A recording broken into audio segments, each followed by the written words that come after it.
surface, no matter how much oil you put out there, unless you purposely put more oil in the track area, it's actually going to hook more than any other part of the lane if the oil is distributed evenly across the lane, which it is this week. Here's Jones to start off match number 2. Right at the target. 2-8-10. But leads the 2-8-10. And very interesting, Tommy Jones never missed the pocket in the first match, changes bowling balls, goes to a different ball for this game, and then check out the down lane reaction. He misses wide of that target, and he leaves the 2-8-10. And leaves an open frame in the first. The 2005-06 PBA Rookie of the Year won his first title at the World Series of Bowling's Chameleon Championship. From Southampton, PA, please welcome Bill O'Neill. Just one Lumber Liquidator PBA Tour title, and it came this season when he won the Chameleon Championship. Beat Indy native Ronnie Russell in the title game, 205-192.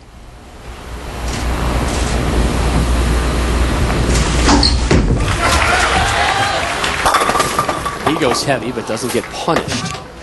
And Rob, let me just say this: that dark board, if the players throw it perfectly, meaning the right velocity with the right amount of rotation, they can then create a little room left and right of that dark board, but only when the ball is thrown perfectly. Remember, that target is 40 feet from them when they let go of it.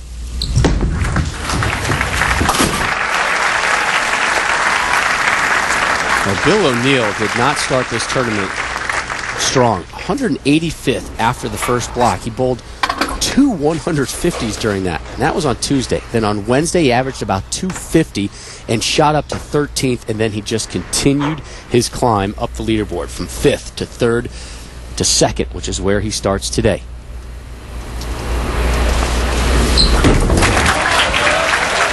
Way right. 1-2. Good shot. You know, Tommy Jones did such a good job of keeping the ball in that zone and keeping it very, very close to that 10th board. Watch this.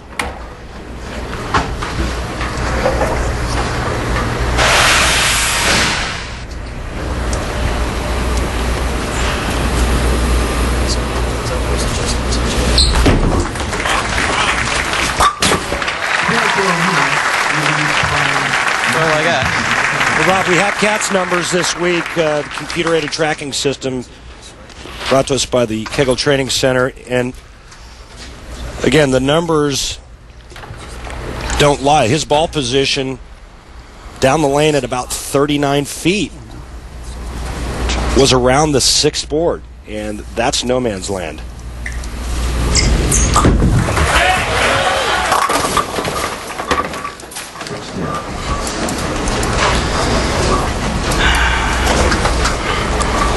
A lot of times we see that happening when a player does miss right.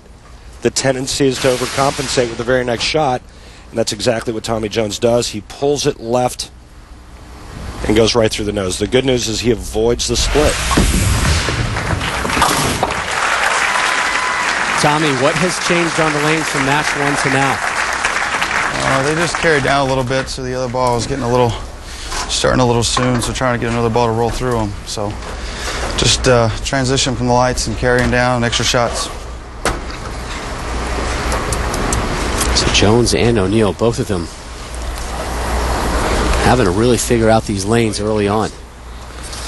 I mean, I think that's one of the most amazing things in our sport is you see a guy that had no trouble hitting the pocket the first match, and all of a sudden, within a matter of shots throughout practice when we went to commercial, that shot goes away. He's forced to use another ball. That one through the nose. No way. And there's a very confident 245 in match number 1 in the victory over Jason Couch. Again, remember, he opened up with a 6-bagger. And now Jones still seeking his first strike.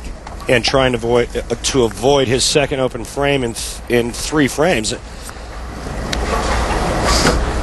Now, I promise you right now, he's second-guessing the ball choice that he just made.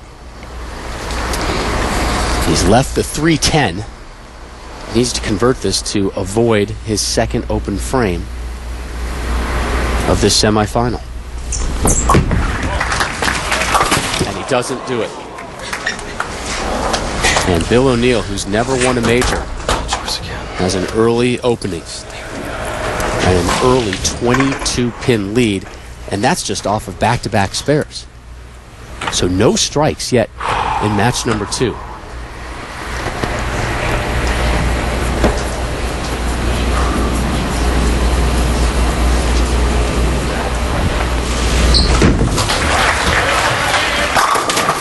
Strike with match number 2, and here's Billy O on his take on the lanes here at the U.S. Open. The U.S. Open pattern is definitely the hardest pattern on tour. It's very flat, which means if you get it a little bit left, it goes high, you get it right, it doesn't hook back. And pair-to-pair is really tricky because there's so many different styles. So if you're not on top of your game mentally and physically, you have no chance.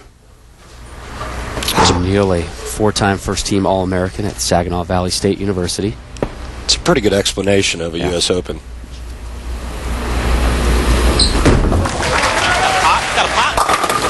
Back-to-back jacks for O'Neill, but we talk about these changing lane conditions.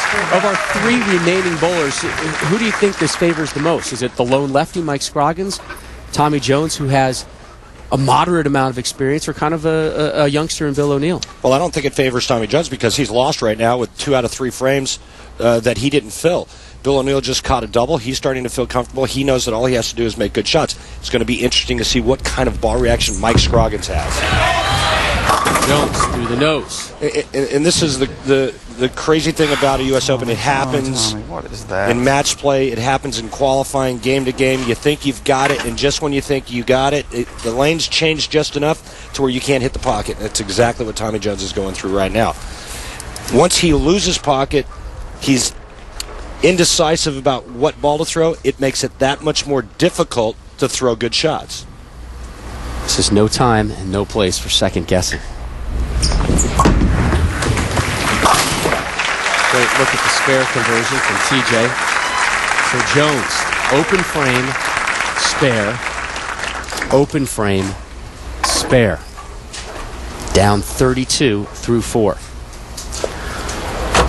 O'Neill working on a double when he comes up in the 5th. Time for TJ to string something together if he wants to make a play in this one.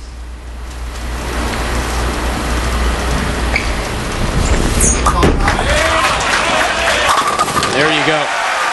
And Tommy moved just a little bit farther in and then went with a little loft to hold the ball on line.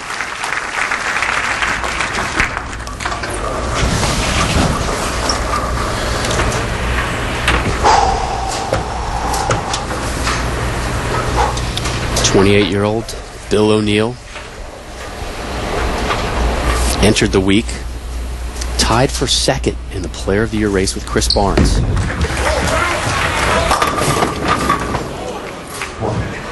That could have been disastrous. 4-7-10 split, staring at him briefly, but only leaving the 4-pin. You know, Rob, the other thing that I love about the U.S. Open is the history, and you look back at some of the names that have won this multiple times.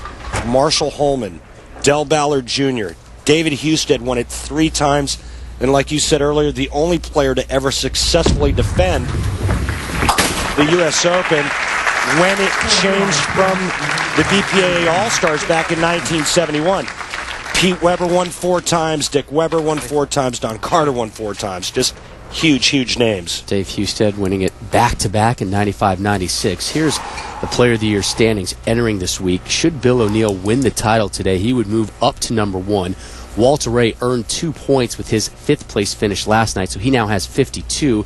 But if O'Neill is to win, he would go on top with 56 with just 4 tournaments left. Oh, boy.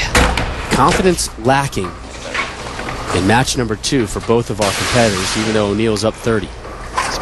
Oof. And again, this is all part of being patient in this event. Tough enough to get to the pocket, and then when you don't carry, you know, you just got to take your medicine and continue to try to make really good quality shots.